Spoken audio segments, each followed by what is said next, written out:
Amém. Tiago capítulo 4, versos 1 ao 10. Quem encontrou pode se colocar de pé.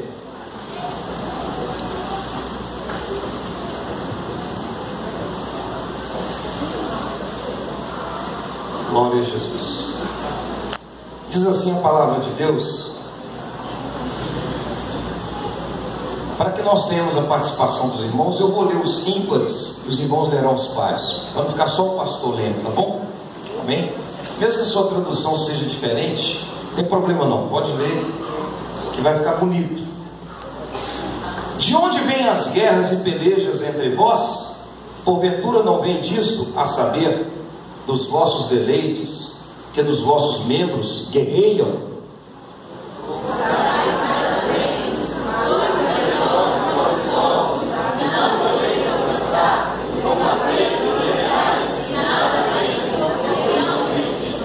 Pedis e não recebeis, porque pedis mal, para o gastardes em vossos deleites.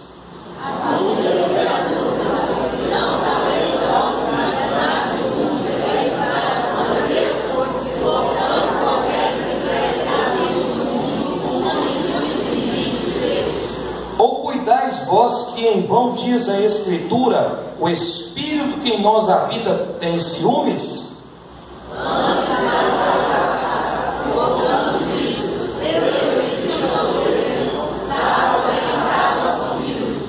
Sujeitai-vos, pois, a Deus, resisti ao diabo, e ele fugirá de vós.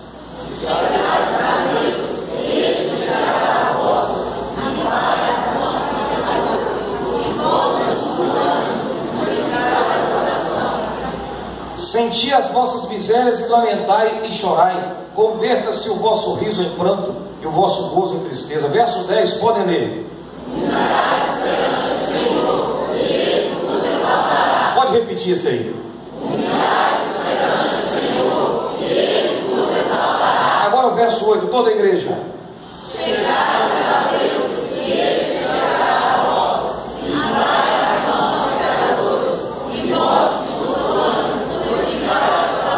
Aleluia. Agora coloca a sua Bíblia no banco, comece a aplaudir a palavra de Deus.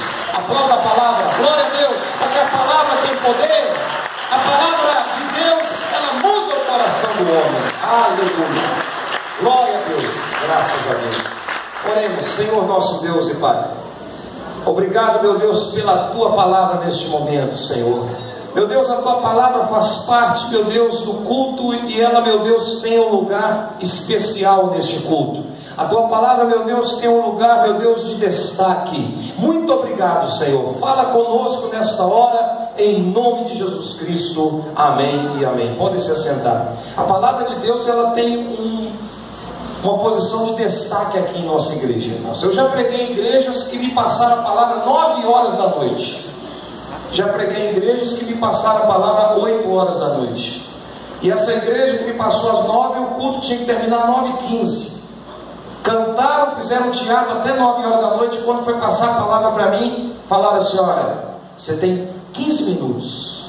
1h30 de louvor e deixou 15 minutos para o pregador. 15 minutos não dá para fazer uma pregação, irmãos, com início, meio, fim e conclusão. Fica muito difícil. Tem que acelerar demais, tem que correr demais. E o pregador, numa situação dessa, ele fica em maus lençóis, ele fica numa calça apertada. Se for pregadora, saia justa, mas se for pregador, calça apertada.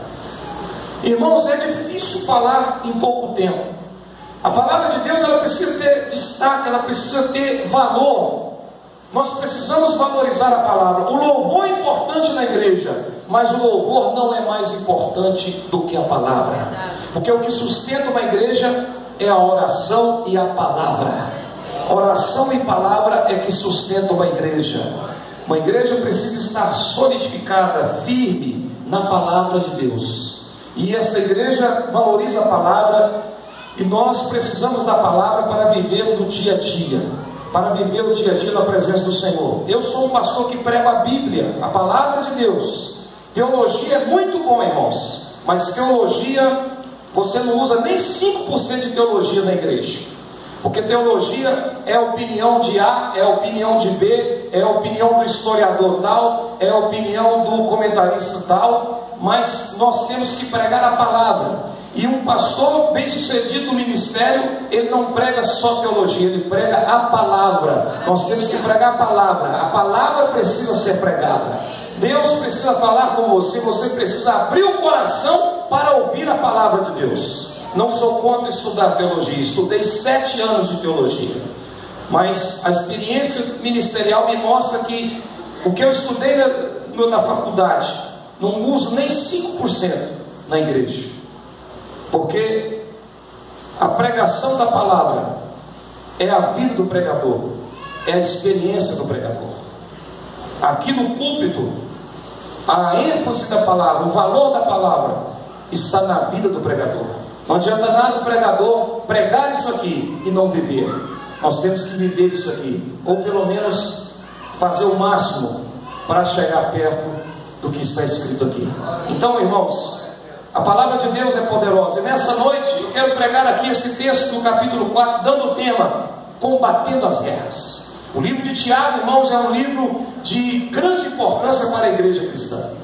O livro de Tiago, por algum momento, eles quiseram tirar ele da canonização, porque Tiago falou da fé e obras, e ele disse que a fé sem obras é morta, e alguns começaram a discutir, indo contra ao livro de Tiago, dizendo que o livro de Tiago não era inspirado, porque ele falou que tinha que ter fé e obras para a salvação, e outros pregavam que a salvação é pela fé. Mas, irmãos, quando Tiago fala que a fé sem obras é morta, ele está dizendo que a fé, ela evidencia as obras. Não adianta nada a pessoa falar que tem fé, se a sua vida não corresponde a uma vida de fé. Quem tem fé em Deus, ela é evidenciada pelas obras. Quem tem fé em Deus, a vida dele é uma experiência de fé. Todos veem fé na vida dele, na prática, ele é uma pessoa de fé. Quem tem fé em Deus, ele dá fruto. É nesse sentido que Tiago estava dizendo. Quem aceita Jesus, quem se converte, ele dá fruto para a glória de Deus. Por isso, a fé sem obras é morta.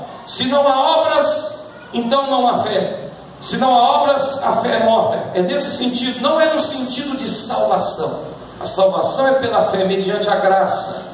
Pela graça, mediante a fé. Mas a salvação, ela precisa evidenciar os frutos. Irmãos, Tiago falou muita coisa interessante. Por exemplo, ele falou assim: olha, que ninguém sendo tentado diga, de Deus eu sou tentado. Ele ensinou isso para nós. Deus não tenta ninguém. Deus não tenta ninguém. Nós somos tentados pelas nossas próprias concupiscências. Somos tentados, como ele diz, quando somos atraídos e engodados pela própria concupiscência. Tiago nos deu esse ensinamento. Ele nos deu outro ensinamento também, irmãos. Ele falou que a concupiscência, ela gera o pecado, e o pecado gera morte. Concupiscência gera pecado, pecado gera. Então quem que é a avó da morte? A concupiscência. Concupiscência gera pecado, pecado gera. Então quem que é a avó da morte? A concupiscência. O desejo, o engodo, a paixão, a vontade gera o pecado. O pecado inicia aqui, no coração do homem, no coração, na mente do homem, aqui no interior. E esse pensamento mau gera o pecado que desagrada a Deus. E a Bíblia diz em Romanos 6:23 que o salário do pecado é mas o dom gratuito de Deus é a vida eterna em Cristo Jesus. Aleluia. Tiago ensinou para nós também, irmãos. Ele falou assim: olha, sede cumpridores da palavra e não somente ouvintes, porque aquele que somente ouve e não cumpre, ele é semelhante ao homem que olha no espelho, ele vê a sua face, vai embora e esquece. A pessoa que não é cumpridora, ela ouve a palavra, ela está ouvindo uma pregação, ela ouve, ela lê a palavra, mas no dia a dia ela não pratica aquilo, ela não cumpre aquilo. Então Tiago ensinou para nós que nós não podemos ser somente ouvintes da palavra, mas precisamos ser cumpridores. Outro ensinamento que Tiago deixou para nós, ele falou para nós o que é a religião. Alguém sabe o que é religião? Religião, irmãos, a Bíblia é simples. Definição de Tiago: a religião pura para com Deus é visitar os órfãos e as viúvas nas suas necessidades e guardar-se da corrupção do mundo. É isso que é religião. Visitar os órfãos e as viúvas e guardar-se da corrupção do mundo. Isso é religião. É o ensinamento que Tiago deixou para nós. Outro ensinamento que ele deixou para nós assim, ele diz para a gente assim, olha, que a língua, ele falou importantemente sobre a língua, ele diz assim, a língua é um pequeno membro que incendeia todo um bosque. A língua, ela é inflamada pelo inferno. A língua é um pequeno membro. Então, olha os ensinamentos que Tiago deixou para nós. Ele falou também, aquele que sabe fazer o bem e não faz, comete pecado. Até aquele que sabe que deve fazer o bem e não faz, ele está cometendo pecado. Então, grande ensinamento. Outro ensinamento de Tiago, ele falou assim, que a oração de um justo pode muito em seus efeitos. Então Tiago deixou para nós preciosidades tremendas. E aqui nós vamos falar sobre as guerras, sobre combater as guerras. Ele está dizendo aqui de onde vêm as guerras. Você já ouviu falar de muitas guerras? Nós já ouvimos falar das guerras que aconteceram, guerras de Napoleão, guerra da secessão, guerras no Brasil. Houve várias guerras no Brasil. Primeira Guerra Mundial, Segunda Guerra Mundial, guerras terríveis, a guerra das Malvinas, são tantas guerras. Nós conhecemos, irmãos, muitas e muitas guerras entre as nações, mas não estende, não fica só aí não, estende também para guerras, as guerras de classes, as guerras das lojas, as guerras das empresas, as guerras dos comércios. Então existem muitas guerras. E Tiago está mostrando para nós aqui sobre as guerras. No seu livro mesmo ele fala, por exemplo, de uma guerra de classe. Qual que é a guerra de classe? É guerra de rico contra o pobre. Rico e pobre sempre brigando. Existe uma guerra do rico e do pobre. E Tiago ele fala aqui daquele rico que chega assim no meio dos irmãos com aquele anel de ouro, todo posudo, e ele é bem tratado, colocam ele num lugar de destaque, colocam ele no primeiro lugar. O pobre fica lá encostado no canto. As guerras existem. Sempre há queixas, dos ricos se queixando dos pobres se queixando dos ricos. Sempre existem essas guerras. Irmãos, Tiago fala de guerras, as guerras também entre irmãos. Guerra entre irmãos. Lá em Corinto, Paulo está advertindo os irmãos que estavam com litígio um contra o outro, estavam levando os irmãos da justiça. Um irmão levando o outro da justiça, na justiça comum. Guerras entre irmãos, guerra entre famílias. Na Bíblia nós vamos ver a guerra de Ló contra o seu tio Abraão. Os pastores de um e de outro estavam contendendo. E essa guerra trouxe separação, levou Ló a ir para Sodoma e Gomorra. Então, houve guerras. Nós vemos guerra de pai contra filho. Absalão guerreou contra o seu pai Davi. Ele guerreou, ele queria o trono do seu pai. E foi uma guerra terrível, foi uma tentativa de golpe de estado muito grande. Guerra de pai contra filho. Guerra entre família. Nós vamos ver, irmãos, que até no meio dos discípulos de Jesus havia guerras, havia muitas guerras. Os discípulos guerreavam, ficavam brigando, discutindo quem é o maior no reino dos céus. Eles ficavam falando assim, não, eu sou maior. Não, eu sou maior. Guerra entre eles, para discutir e saber quem era o maior. Até mesmo na igreja primitiva tinham guerras. Nós vamos ver aqui os Gálatas. Paulo fala lá em Gálatas 5,15. Ele fala assim, olha, vocês estão mordendo e devorando uns aos outros. Até quando vocês vão devorar? Vocês vão morder uns aos outros. Lá em Filipenses, irmãos, Paulo, ele fala assim para duas irmãs que não estavam conseguindo conviver uma com a outra. Ele cita o nome delas, Sintique e Evódia. Olha, Sintique e Evódia, que vocês tenham o mesmo sentimento do Senhor. As duas estavam em pé de guerra, as duas estavam degladiando uma contra a outra. Irmãos, a coisa estava feia lá na amada igreja de Filipos. Então nós vamos ver muitas guerras, muitas pelejas. E nós vemos o primeiro ponto aqui, que haviam guerras uns contra os outros. Nós estamos vendo guerras uns contra os outros. E essas guerras uns contra os outros têm levado, irmãos, a inimizades, têm levado ao caos, têm levado a separações, têm levado, irmãos, a muitas coisas ruins e desagradáveis dentro da família.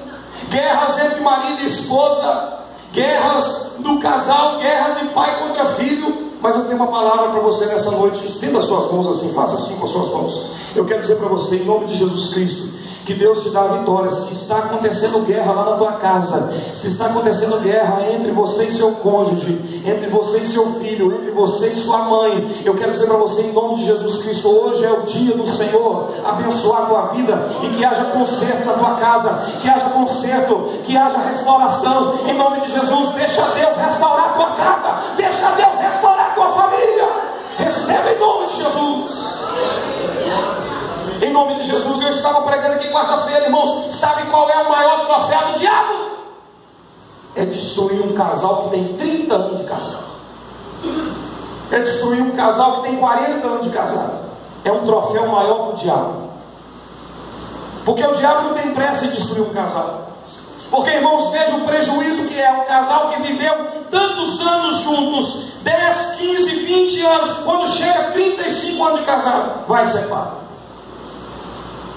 Um dia desse eu estive lá em Timóteo, conversei com uma senhora que estava do lado do seu ex-marido, e naquele momento eu fiquei um pouco constrangido de falar, mas depois, quando eu voltei para casa, o Espírito Santo foi me incomodando, fala com ela, e então eu mandei uma mensagem para ela: senhora, eu não conheço a senhora, mas eu quero dizer para a senhora uma coisa, Deus manda te dizer que Ele quer restaurar o teu lar. E quando eu falei isso, eu arrepiei o corpo todo, comecei a chorar. Sabe por quê, irmão? Você quer ver a alegria de um pastor? É ver um casal sendo restaurado. Você quer ver a alegria de um pastor? É ficar conversando com o casal até meia-noite, 1h da manhã, como eu já fiquei, até 2h da manhã, e depois, no final da conversa, aquele casal ser restaurado e estar junto para a glória de Deus. Não tem dinheiro que pagar isso. Aleluias. E o diabo quer destruir isso, irmão, porque a família é a base da sociedade. A família é a célula máter. A família é um presente de Deus, e Satanás não vai destruir a nossa casa. Eu e minha casa servimos ao Senhor. Eu e minha casa na presença do Senhor. Aleluia, aleluia. Nenhuma guerra vai destruir, vai separar a minha casa. Aleluia. De onde vêm as guerras, as pelejas? Porventura não vem dos vossos deleites, que nos vossos membros guerreiam? Guerra uns contra os outros, cobiçais e nada tendes, matais e sois invejosos, e não podeis alcançar, combateis e guerreais e nada tendes, pedis e não recebeis, porque pedis mal, para o gastardes em vossos deleites. Pedimos para os nossos deleites, pedimos para o nosso bel prazer, mas a nossa oração precisa ser conforme a vontade de Deus. Irmãos, alguém disse assim: olha, a nossa oração não deve ser para que a vontade da terra seja feita no céu, mas a nossa oração é para que a vontade dos céus seja feita na terra. A vontade de Deus é que precisa prevalecer na nossa vida. Irmãos, Paulo, ele nos fala muito sobre guerra, e Tiago também está falando hoje, e ele, irmãos, nos mostra que uma guerra contra os outros, ela é ocasionada porque ele fala de uma segunda guerra, a guerra consigo mesmo. O que gera uma guerra contra o outro é porque a pessoa está em guerra no seu próprio coração. Ela está em guerra consigo mesmo. O princípio do pecado é o egoísmo. Por que Eva, ela desobedeceu a Deus e comeu do fruto? Porque ela ouviu Satanás falar para ela que ela seria igual a Deus. Cresceu nela o orgulho, cresceu nela o egoísmo, cresceu nela a vontade de ser mais, a jactância, o desejo malicioso, o orgulho, o egoísmo. Então Eva comeu do fruto. Irmãos, nós precisamos aprender uma coisa, que muitas vezes nós estamos afastados de Deus porque nós estamos em guerra conosco mesmo. Sabe por que Miriam e Arão ficaram irritados com Moisés? Eles estavam irritados com Moisés porque Moisés havia se casado e eles não gostavam da mulher de Moisés. Mas não é porque eles não gostavam da mulher de Moisés. O problema de Miriam e Arão é que eles estavam com inveja do ministério de Moisés. O problema de Miriam e Arão era o coração deles. Eles estavam em guerra dentro deles. Nós vamos ver os dois filhos de Zebedeu,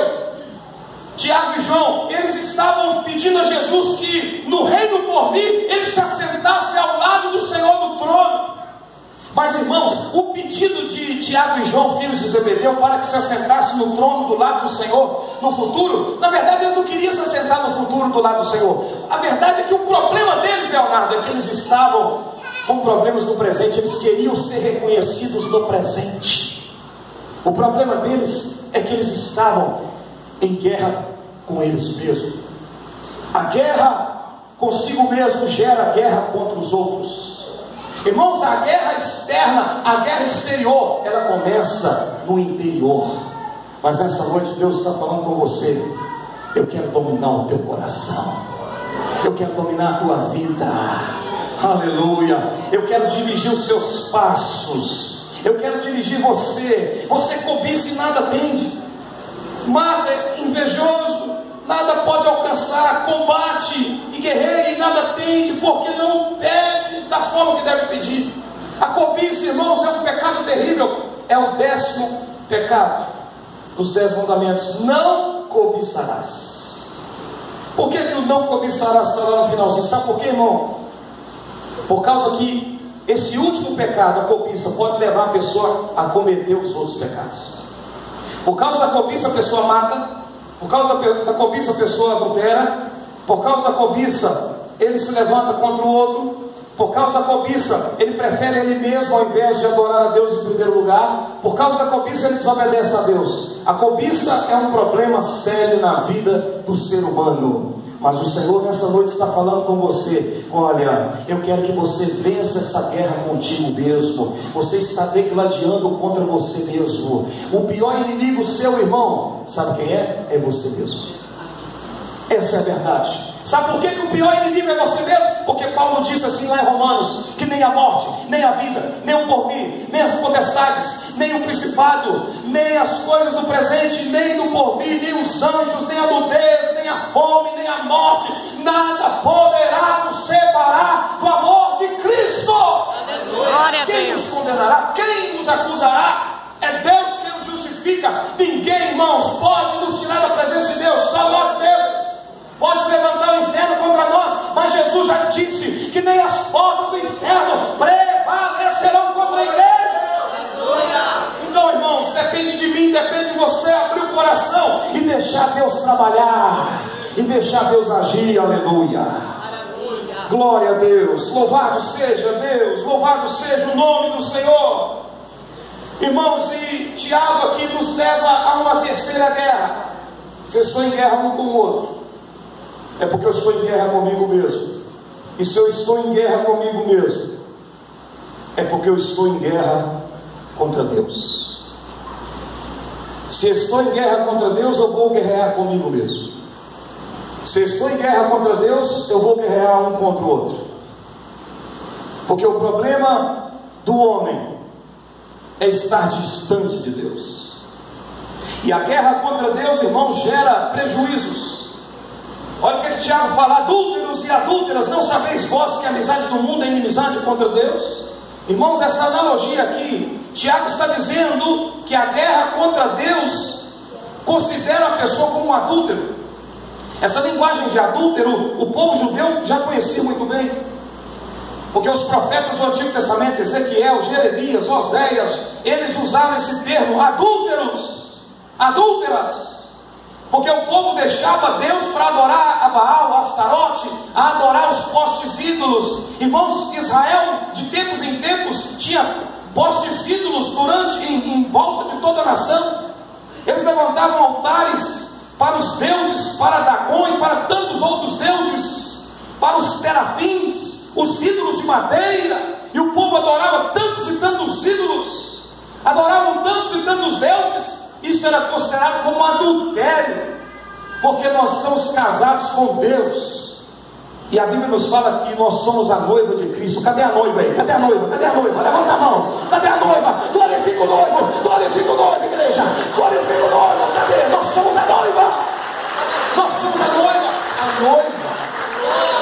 A noiva está esperando o noivo. E nós precisamos ter comunhão com o noivo. Nós estamos casadinhos com o Senhor. Porque na época dos tempos bíblicos, quem estava noivo, na verdade, ele estava praticamente casado. É diferente do noivado de hoje. Naquela época o noivo já estava comprometido. José e Maria já estavam noivos, mas já estavam casados, não coabitaram, mas já estavam casados, e eram chamados de noivos, já estava firmado o compromisso, só não podia ter um coito, mas estava firmado. Então, irmãos, nós estamos casados com o Senhor, e nós não podemos trocar o Senhor por nada deste mundo, não podemos flertar com o mundo, porque olha o que ele está dizendo aqui, que aquele que é amigo do mundo é inimigo contra Deus. Qualquer que quiser ser amigo do mundo constitui inimigo de Deus. Irmãos, o mundo nunca vai entender a igreja, o mundo nunca vai ter afinidade com a igreja. Não vem com essa não, irmão, falar comigo, que o pessoal evangélico, olha, a Rede Globo, ela está fazendo novela para os crentes, tem até pastor da novela, tem missionário na novela e tal. Irmão, não adianta vir com essa conversa, isso é conversa fiada, isso é papo furado. A igreja nunca vai ter afinidade com o mundo. Glória a Deus. O mundo está querendo atrair você, o mundo quer tirar você da presença do Senhor. Mas, irmão, vai acontecer o contrário. Se você estiver bem com Deus e não estiver guerreando contra Deus, é você que vai influenciar o mundo. As minhas amizades, irmão, é eu que influencio os meus amigos. Eles não influenciam, não. Vamos para a igreja, não, vamos beber um pouquinho, vamos sair, não, vamos para a igreja. É eu que preciso influenciar os amigos lá fora para vir para a igreja, para vir para a presença de Deus. Porque, irmão, eu tenho uma missão, você tem uma missão aqui nessa terra, de influenciar, de conduzir pessoas para Cristo, de conduzir pessoas para servir ao Senhor Jesus. Eu fico feliz quando eu encontro uma pessoa que já tem mais de 20 anos que eu não encontro, a pessoa fala assim, eu lembro de você, você prega a palavra de Deus. E alguns já chegaram e falaram comigo assim, olha, você pregou a palavra e eu aceitei Jesus através da sua pregação. Um dia desses eu estava ali na sorveteria, ali no Caravelas, e o rapaz chegou para mim e falou assim, olha rapaz, eu lembro quando você falou assim comigo, eu nem lembrava. Já tinha mais de 20 anos, e hoje esse camarada é pastor, é pregador. Irmão, nós somos influenciadores de almas, somos influenciadores de vidas. E o diabo está torcendo, irmão, para você desanimar. O inimigo está torcendo para você desistir. Mas você não vai desistir, você vai permanecer firme na presença do Senhor. Aleluia, glória a Deus. Então, irmãos, olha o que ele está dizendo. Aquele que é amigo do mundo constitui inimigo de Deus. Ou cuidar de vós, quem vão diz a Escritura, o Espírito que em nós habita tem ciúmes. Você sabia que Deus tem ciúme de você? Fala para a pessoa do seu lado, olha, Deus tem ciúme de você. Deus tem ciúme de você. O Espírito Santo tem ciúme. Está vendo como é que você é precioso? Está vendo? Ciúmes. Mas ciúme não é de Deus. Quem ama tem ciúme. O ciúme equilibrado. Não pode ser aquele ciúme exagerado, aquele ciúme, aquela coisa louca, doentia. Mas olha o que o escritor está dizendo, que o Espírito Santo tem ciúmes. É claro, irmãos, que nós estamos vendo aqui uma linguagem antropomórfica. Isso aqui é uma linguagem do antropomorfismo. O que é isso, pastor Emerson? Antropomorfismo são características humanas atribuídas a Deus. As mãos de Deus, os pés de Deus, o coração de Deus. É uma linguagem antropomórfica que a Bíblia usa para expressar Deus. Porque Deus ele é muito além do que nós pensamos ou imaginamos. Amém, irmão? Nosso Deus é muito além, mas nós, na nossa limitação, precisamos de compreender um pouco como é que funcionam as coisas. Então a Bíblia nos dá essa facilidade, porque o escritor, inspirado pelo Espírito Santo, ele começa a mostrar para você, Deus tem ciúme de você. Deus tem ciúme de você. Davi, um homem segundo o coração de Deus, linguagem antropomórfica. Então, irmão, é para a gente entender, que Deus, ele vem parecer conosco assim. Por isso que Jesus veio e deixou a sua glória, habitou entre nós, se fez um de nós, se limitou a nós, ficou junto com nós, sofreu, pensou, teve dores, teve limitações, teve fome, teve sede, teve necessidades como nós, mas ele venceu e está dizendo, olha, eu estou aqui com você, eu te ajudo, eu cuido de você, eu tenho ciúme de você. Não vai para o mundo, não olha para o mundo, olha para mim, porque você é meu. Maravilha. Aleluia. Coisa linda. Ele tem ciúmes de mim. Eu sou uma árvore. Amém? Aleluia. Deus tem ciúme de você. Então, antes Ele dá maior graça. Portanto, Deus resiste aos soberbos, mas Ele dá graça aos humildes. Ele tem ciúme de nós e Ele quer que nós o amemos. E como você vai guerrear contra Deus? Primeiro, você guerreia contra Deus quando você dá ocasião à carne. O que é a carne? A carne são os desejos pecaminosos. A carne não é o corpo, porque o Espírito usa o corpo para glorificar Deus, e a carne usa o corpo para agradar a Satanás, para cometer pecados. A carne é a tendência do homem para fazer tudo contra a vontade de Deus. E quando nós damos ocasião à carne, nós estamos guerreando contra Deus. Na luta contra a carne, quem tem que vencer é o Espírito. Nós temos uma luta da carne contra o Espírito. Eles estão guerreando todo dia. A sua carne não gostaria de estar aqui hoje. A sua carne gostaria de estar mexendo no WhatsApp. A sua carne gostaria de estar em casa hoje. Mas você veio em obediência a Deus. Você está vencendo hoje a carne. Glória a Deus por isso. Mas não é só hoje, não. Tem que ser todo dia, irmão. Não é só de 15 em 15 dias que você